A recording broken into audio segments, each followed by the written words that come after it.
At my baby's first birthday, after screaming that I was ruining my husband's life, my mother-in-law sobbed into a mic. I only did it because I thought if I made you look bad enough, he'd come back to live with me again.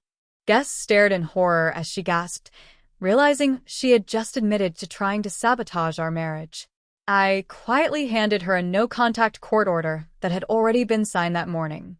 She was removed from the party, while everyone applauded. I never wanted to write anything like this. I never wanted to live through it either. But sometimes the people who are supposed to love you the most end up becoming your worst nightmare. I'm Lisa. I'm 31. I live in Springfield, Missouri, with my husband Jake and our daughter Sophie. She just turned 1, and what was supposed to be a happy day turned into the kind of scene you only see in movies. Except it was real, and it was my life. This all started when I met Jake at the hospital we both worked at. He was a nurse, I was an admin. We were both on night shift, and that's how we clicked. He brought me coffee once during a rough night, and I remember thinking he was too good to be true. We were together for about 3 years before getting married. Everyone always said how solid we were. And we were. Except for one major crack. His mother, Diane. From the second I met her, she didn't like me. And I mean immediately. It was in her face, in her voice, in the way she sized me up like I was some kind of homewrecker. She was nice to me in front of Jake, but it was the kind of nice that felt like a dare. When I'd help with dishes, she'd say, "Oh, Jake always did that for me." When I brought a dish to her Thanksgiving, she smiled and said, "Jake's ex used to bring something similar. He loved hers." Like I said, not exactly subtle.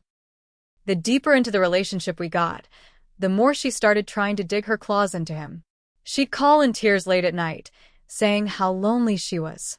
She'd guilt-trip him with stories about how they used to go to church together or have Sunday breakfast before everything changed. Everything meaning me. I kept my mouth shut because I didn't want to be the girlfriend who pulled a man away from his family. But after we got married, she really kicked it up a notch. She'd make up reasons for him to come over. Light bulbs that needed changing, her Wi-Fi breaking, weird car noises. And Jake, being the guy he is, always went. I started to feel like I was sharing a husband with his mother. One night, about 4 months into our marriage, she called Jake around 11 p.m., crying and saying she fell in the bathroom and thought she'd broken something. Jake jumped out of bed and said, "I have to go." I offered to come with. He said no. He said it would just upset her more if I was there. He came back the next morning around 9. He said she was shaken up and didn't want to be alone. I didn't push. I just asked, "Is this how it's going to be every time she wants something?" He got defensive. I backed off. This kept happening. We eventually had a huge fight about it. I told him, "You need to pick who your wife is, me or your mother." It wasn't a threat. It was a plea. He listened. He agreed to set some boundaries. That lasted about 2 weeks. Then she pulled her next trick. She started calling his family, his aunts, cousins, even his boss at the hospital, and telling them I was manipulative and unstable. She said I isolated Jake and that she was worried for his safety. I didn't even know how to fight back against something so twisted. How do you prove you're not a manipulator when someone's already painted you as one? Jake was furious when he found out. He called her and yelled for maybe the first time in his life. She cried. Told him she was just scared of losing him.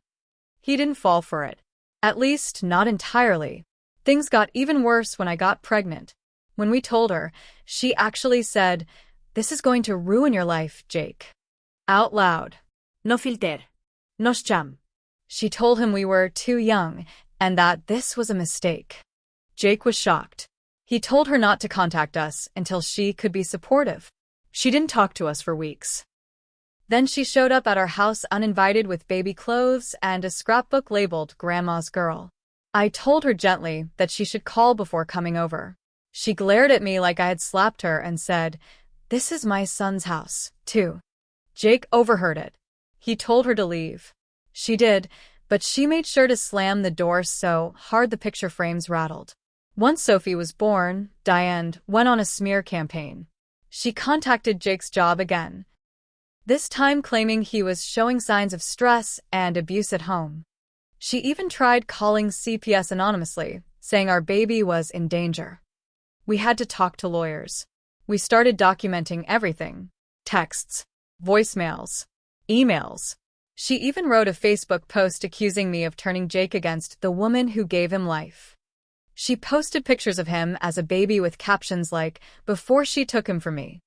At this point, it was no longer just uncomfortable. It was dangerous. I was scared of what she'd try next. So we filed for a no-contact order. It was signed the morning of Sophie's first birthday party. We kept the guest list small. Just 40 people. Family, friends, co-workers. Diane was not invited. Jake and I made that very clear. But of course, she showed up. She came in during the cake cutting. People were singing. Sophie had frosting on her face, and everyone was laughing. Then Diane appeared like something out of a horror movie. She looked wild. Makeup smeared, dress wrinkled, eyes red. She walked up to the mic we had for little speeches and grabbed it. Just like that. No one stopped her in time.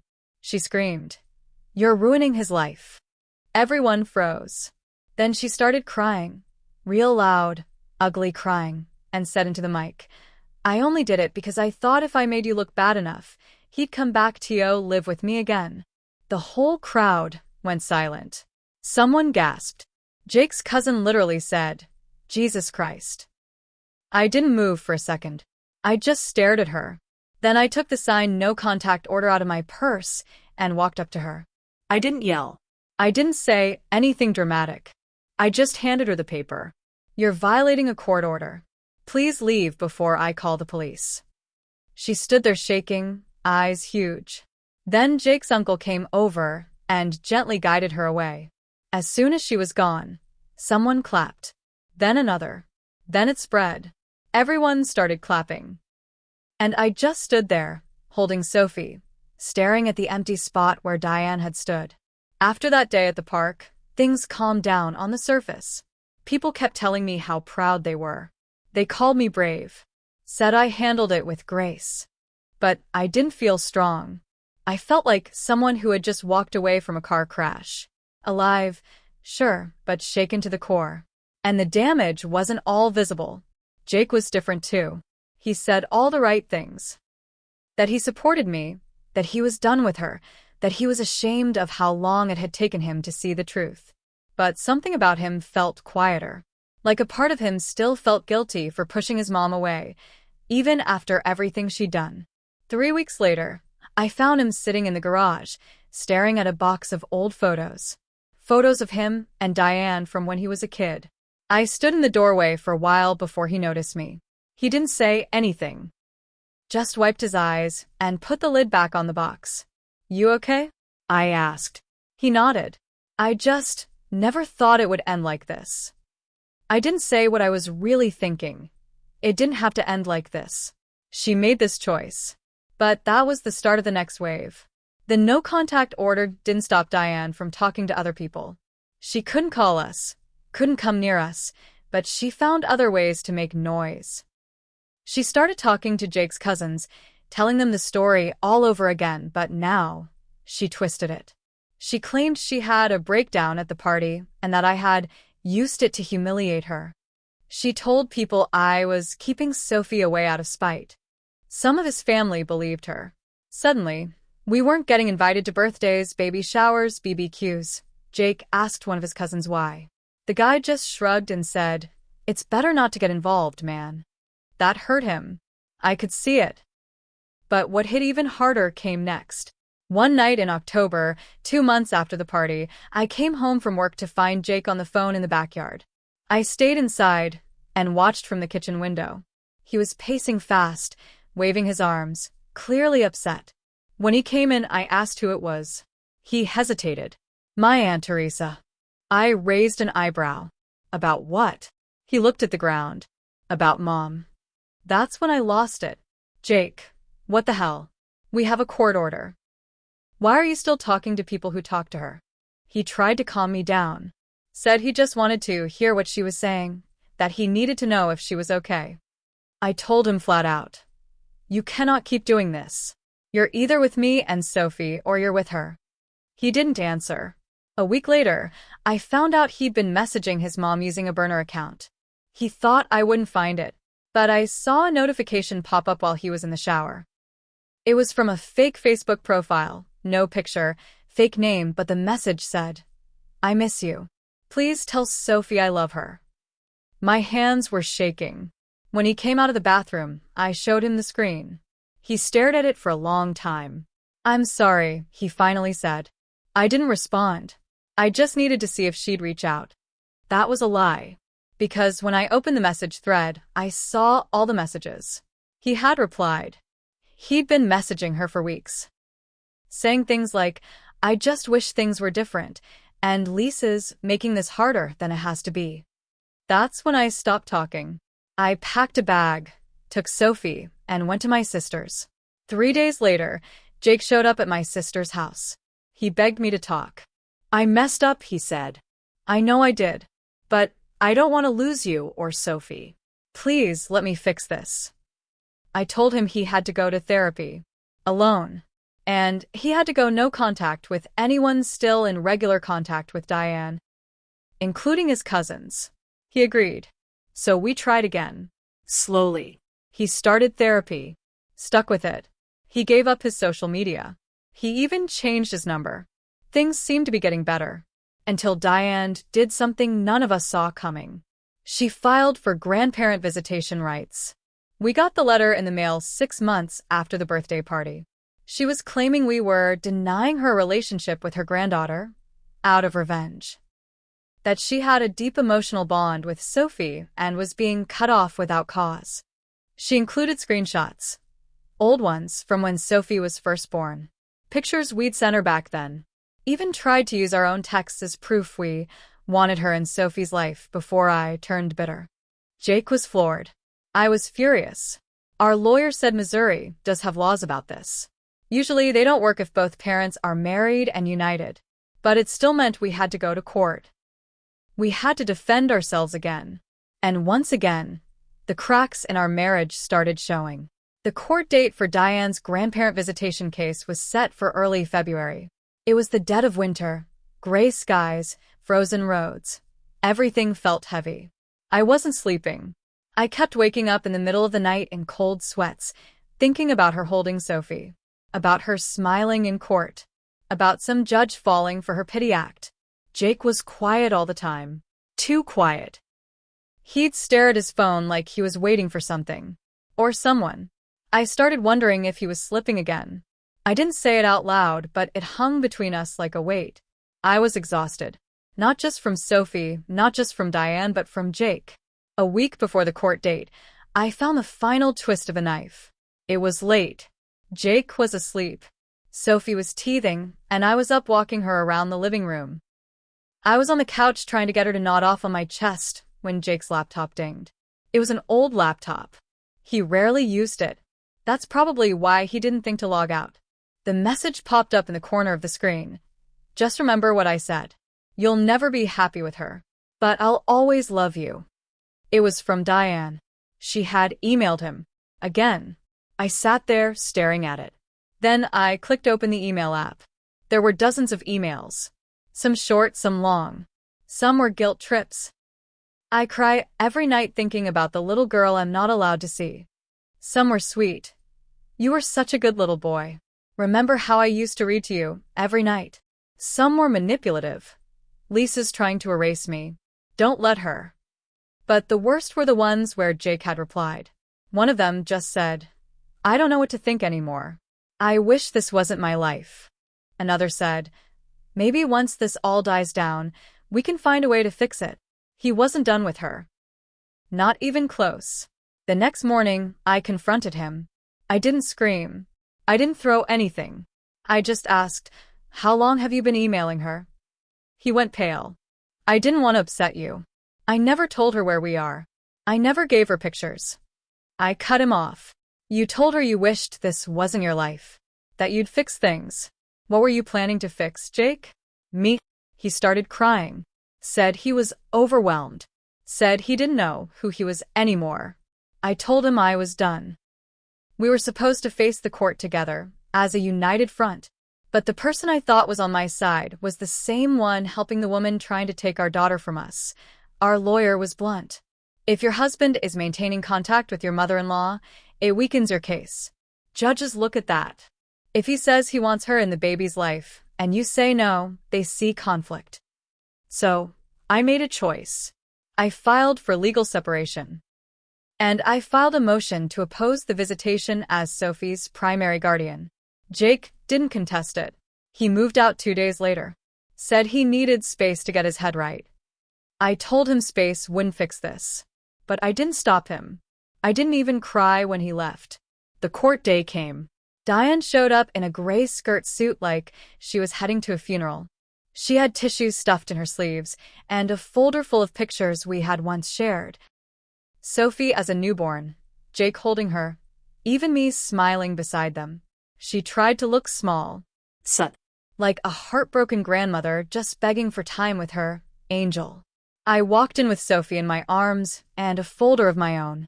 Our lawyer brought screenshots, witness statements, a log of harassment going back over a year. I didn't look at Diane once. Jake sat behind her, not beside me. The courtroom was cold, not just because of the temperature, but because of the silence that hung in the air. Everyone felt it, the tension, the unfinished war. Sophie was asleep in her carrier next to me, her little hands twitching in her sleep. Diane sat across the room with her lawyer, tissues balled up in her lap, eyes red. Jake sat 2 rows behind her. He never looked at me. Not once. The judge was a middle-aged man with a tired face. He looked like someone who'd seen too many families break apart. His tone was calm, but sharp. "This is not a criminal case," he said. "This is a civil matter, but it involves a child. And this court takes that very seriously." Diane's lawyer went first. He painted her as a loving, desperate grandmother. Said she was cut out unfairly, that she posed no threat, and that Sophie had a right to know her. Then Diane spoke. She stood and said, with tears in her voice, "I never wanted to hurt anyone. I just wanted to be in her life. I made mistakes. But Lisa never liked me. She turned my son against me. I only acted the way I did because I was scared I'd lose him forever." She looked over at Jake. And he looked back. That was when I knew he wasn't mine anymore. Maybe he never really was. My lawyer stood up and handed over our evidence. Screenshots of Diane's messages, calling me a manipulative tramp, threatening to call CPS, even telling Jake to take Sophie and come home. We showed emails, voicemails, her Facebook rants about me being unstable. We even had the clip from the birthday party. One of Jake's coworkers had recorded it. Diane screaming into the mic, admitting she tried to make me look bad to get him back. Then I stood. I told the judge everything. From the day she called Jake in the middle of the night, pretending she fell, to the way she tried to convince his job he was neglecting his family, to the moment she interrupted our baby's first birthday and made the whole party about herself. "I don't want my daughter to grow up thinking that kind of manipulation is normal," I said. "And I don't want her near someone who sees my family as something to break." Then I said something I never planned to say out loud. I tried to fix this marriage. I gave Jake every chance. But he chose her over and over, even when she was hurting me. I let it happen because I was scared. Because I didn't want to break my family. But what kind of family is it when your own husband gives your abuser the match and lets her burn your life down? There was silence. The judge looked at Jake. "Mr. Avery, do you have anything you want to say?" Jake stood. Slowly. His voice cracked. "I didn't mean to hurt anyone. I didn't know how to stop it. I kept thinking if I gave her a little time, a little space, she'd calm down. I didn't realize I was helping her destroy everything." He looked at me. "I'm sorry." I didn't look away. I just nodded once. Not because I forgave him, but because I was done holding the weight of his guilt. The ruling came the next morning. Request for grandparent visitation. Denied. The judge said the pattern of harassment, threats, and manipulation showed a clear reason for no contact.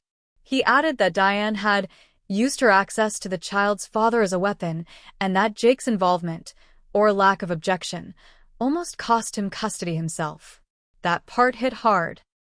Because in the next line, the judge granted me primary custody of Sophie. Jake got supervised visitation until further review. He didn't protest. He just nodded, like a man who finally understood what he'd lost. Diane tried to appeal. It was denied within weeks. Jake tried to repair things. Came to therapy. Wrote letters. Sent birthday gifts. But I didn't let him back in easily. I had walls now. High ones. Not just for me but for Sophie. Sometimes he visits. Sometimes he doesn't. He asked once if we could try again rebuild. I said no. I told him, "You already picked your side when it counted. I won't let you do that to us again." As for Diane, I heard she moved to St. Louis. I don't know if she's working or just wasting away in some condo. Last I heard, her sister cut ties too, said she got tired of the drama. Fitting. She lost her son, her granddaughter, and the fantasy that she could control everything. And me? I walk my daughter to daycare every morning. I make her pancakes on Saturdays. I teach her what kindness looks like and what boundaries are. And I sleep at night because the war is over. And I didn't just survive. I won.